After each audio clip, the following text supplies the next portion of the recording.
25 বছর পেরিয়ে যাওয়া অবিবাহিত মেয়েটি জানে নিজের বাড়িতে থাকাটাও অশান্তি। পড়ালেখা কমপ্লিট বেকার ছেলেটি জানে ছুরির চেয়েও ধারালো পরিবারের মানুষদের কথা। পিতাহীন সন্তানেরা জানে আত্মীয়রা আপন হয়। মাহারা ছেলে মেয়েগুলো জানে মামার বাড়ি রসের হাড়ি তাদের জন্য নয়।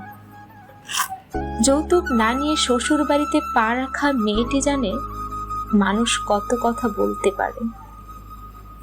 চাকরিহীন ছেলেটি জানে টাকা ছাড়া কেউ ভালোবাসার মূল্য দেয় না।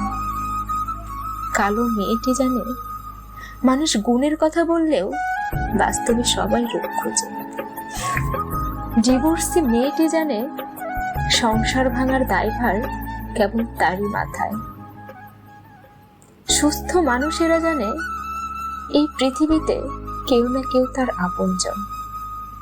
কিন্তু পাগল জানে স্বার্থের এই দুনিয়ায় কেউ কারো জন্য নয়।